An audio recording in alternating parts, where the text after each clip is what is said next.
আসসালামু আলাইকুম রহমতুল্লাহি তাআলা ওয়া বারাকাতুহু। দেশ এবং দেশের বাইরে থেকে যারা এই ভিডিওটি দেখছেন সবাইকে আন্তরিক মোবারকবাদ ও শুভেচ্ছা। সম্মানিত দিনী ভাই বোন, আজকের আলোচ্য বিষয়, আমরা যখন মোবাইলে কোরআন পড়ি সে সময় আমাদের জন্য ওযু করা জরুরি নাকি ওযু করতে হবে না? সম্মানিত দিনী ভাই বোন, সর্বপ্রথম আমাদের এটাই জানা জরুরি যে আমরা যখন কোরআনে কারীম তেলাওয়াত করব, আমরা তখন মাতবুআ ছাপা কোরআন হাতে নিয়ে পড়ার চেষ্টা করব। এটা উত্তম। আমরা সর্বক্ষেত্রে এবং সর্বসময় চেষ্টা করব যে ছাপা কোরআন আমরা হাতে নিয়ে আমাদের নিজে চোখে দেখে পড়তে পারবো, এটা আমরা চেষ্টা করব। হ্যাঁ, যদি কোনো সিচুয়েশনের কারণে, কোনো অবস্থার পরিপ্রেক্ষিতে আমাদের কাছে কোরআন না থাকে, তাহলে সেক্ষেত্রে মোবাইলে কোরআন পড়া শরীয়তসম্মত জায়েজ, বৈধ, কোনো অসুবিধা নেই। তবে যেমন আমরা ছাপা কোরআন শরীফ পড়ব সে সময় আমাদের জন্য ওযু জরুরি, ঠিক তেমনি আমরা যখন মোবাইলের কোরআন শরীফ পড়ব, তো ওই সময় যদি আমরা হাতে স্পর্শ করতে চাই তাহলে ওই সময়ও আমাদের জন্য ওযু করা অপরিহার্য।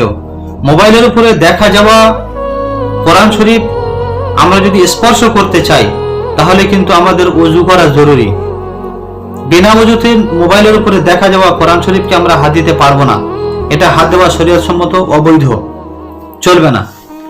কারণ ফতোয়া শামীর মধ্যে এসেছে, খণ্ড নম্বর 1, পৃষ্ঠা নম্বর 488, সেখানে উল্লেখ আছে,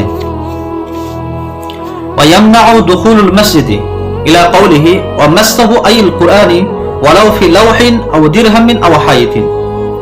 যদি কোরআন শরীফ কোনো স্লেটে বা কোনো দেওয়ালে বা কোনো পয়সায় যদি কোরআন শরীফ সেখানে লেখা থাকে, আমরা বিনা ওযুতে স্পর্শ করতে পারবো না, আমাদের জন্য চলবে না। ঠিক তেমনি মোবাইলের উপরে দেখা যাওয়া কোরআন আমরা বিনা ওযুতে স্পর্শ করতে পারবো না, হাত দিতে পারবো না। আমরা যদি হাত দিতে চাই তাহলে আমাদের জন্য ওযু করা অপরিহার্য। তবে যখন আমরা মোবাইলে কোরআন শরীফ পড়ব, কোনো কলম বা এমন আবিষ্কারকৃত জিনিস যেটা মোবাইল কোম্পানি তৈরি করেছে বা অন্য কেউ তৈরি করেছে, যে আমরা সেই বস্তু দ্বারা কোরআন শরীফকে আমরা এরকম পৃষ্ঠা উল্টাতে পারবো, চেঞ্জ করতে পারবো, তাহলে ওই বস্তু দ্বারা মোবাইলে দেখা যাওয়া কোরআনকে আমরা এভাবে পরিবর্তন করতে পারবো ওই জিনিস দ্বারা। কোনো কলম হোক, যেমন আজকাল আমরা দেখেছি বা দেখা যায় এটা, যে এমন কিছু বস্তু আছে সেটার দ্বারা কোরআন শরীফের পৃষ্ঠা এভাবে চেঞ্জ করা সম্ভব। তো ওই বস্তু দ্বারা যদি কেউ কোরআন শরীফের পৃষ্ঠা উল্টাতে চায়, চেঞ্জ করতে চায়, তাহলে ওটা চলবে, ওটা শরীয়তসম্মত জায়েজ। মোবাইলে যখন মোবাইলের স্ক্রিনের উপরে আল্লাহ এবং আল্লাহ রসুলের নাম থাকে, সেটাকে যদি কেউ বিনা ওযুতে স্পর্শ করতে চায় বা যদি কেউ করে তাহলে এটা চলবে, এটা শরীয়তসম্মত অবৈধ নয়।